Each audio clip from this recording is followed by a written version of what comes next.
This is a 1751 halfpence from King George II of England. Coins like this one would have formed the basis of small change in both Great Britain and their American colonies. However, the vast majority of the halfpence would not be true issues, but instead be counterfeits and fakes. These fakes were so common in this area that it is referred to as the Golden Age of counterfeiting. The story of the proliferation of counterfeiting is a fascinating tale of economics and currency policy throughout the fledgling British Empire. This is a real issue of the British halfpenny. The coin is a rather large copper coin, slightly smaller than a $50. It is very well made for its time, with a nice portrait of King George II depicted as a Roman emperor on the obverse. The legend reads, Georgius II Rex, which is Latin for George II King. The reverse depicts Britannia, sitting on a globe, a shield bearing the Union Jack, and holding a spear and olive branch. The legend simply reads Britannia. While these coins were well made and reliable, they were in short supply.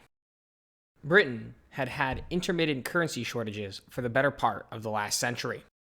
These shortages stemmed from two main issues: the political and economic shakeups from the English Civil War of the mid-1600s, which led to a reduction in destandardization of currency mintage and usage throughout the country, as well as low small change output from the Royal Mint. Historically, in England, the Royal Mint only handled silver and gold currency, contracting out small change production.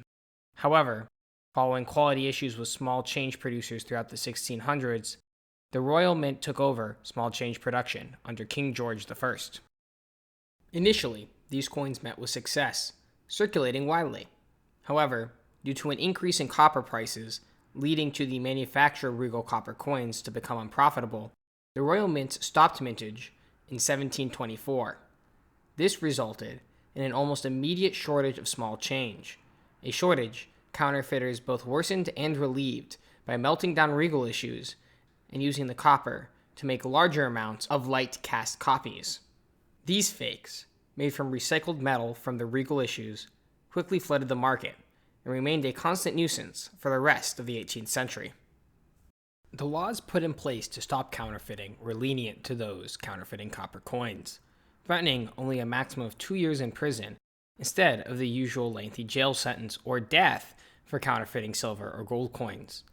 This punishment was not nearly enough to deter counterfeiters, especially as counterfeiting, done on an industrial scale, offered massive profits.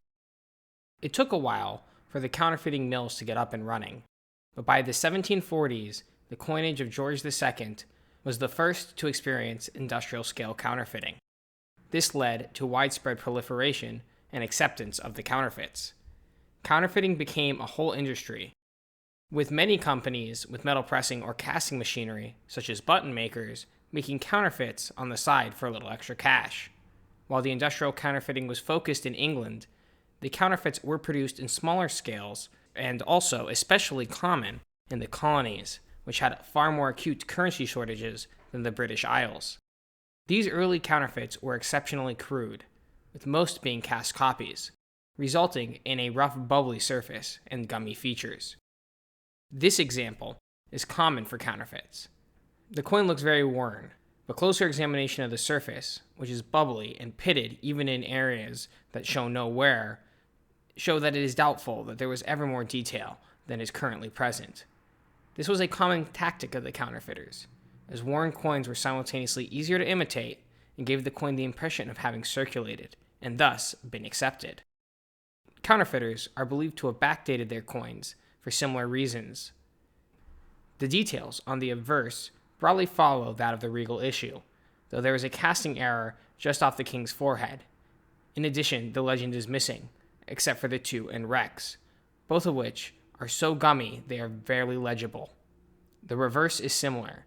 Britannia, both the figure and the word, are visible, and the writing is legible with the exception of the date, which looks to be 1730, but is so gummy it is impossible to say for sure.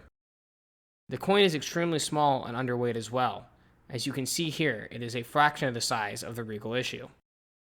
Even for counterfeits, this coin is small.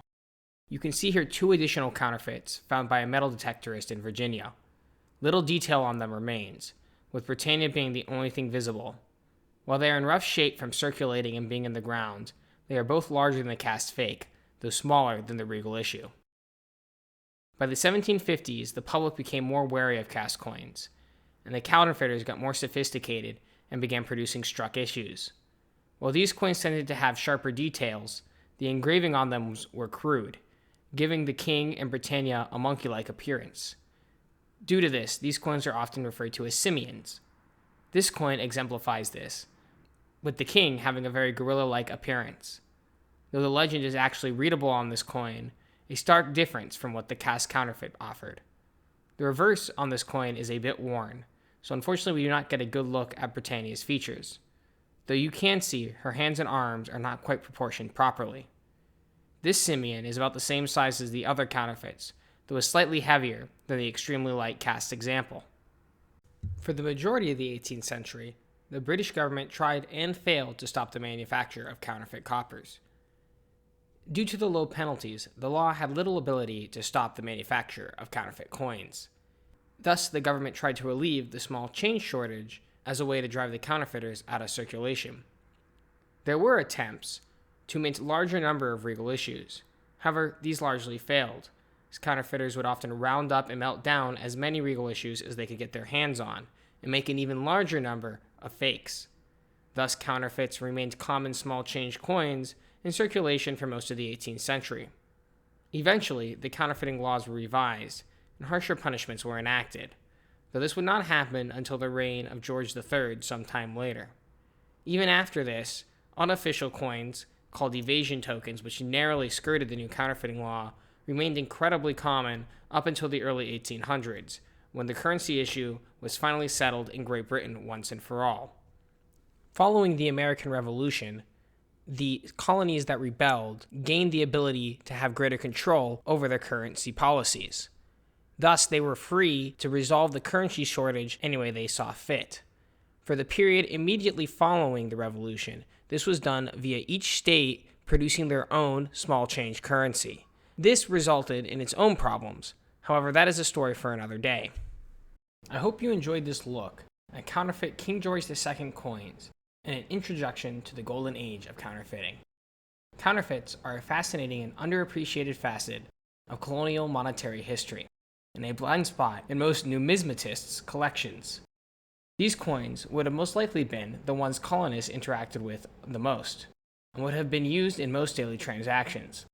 If you are interested in learning more about these coins, or adding any to your collection, I highly suggest the book, Forgotten Coins of British North America. This book specializes in counterfeit coins and is a valuable reference for any collector. Collectors of counterfeits are still a small group, with many sellers not even knowing that their coins are counterfeits. Thus, they can be bought at fairly cheap prices. I paid about $40 for the Regal halfpenny featured in this episode, and about $5 a piece for the cast counterfeit and metal detecting fines, and about $20 for the simian. These coins are readily available on eBay, most priced between $15 and $40. However, these coins can often be found in junk boxes and bargain bins at coin shows and stores for far cheaper prices.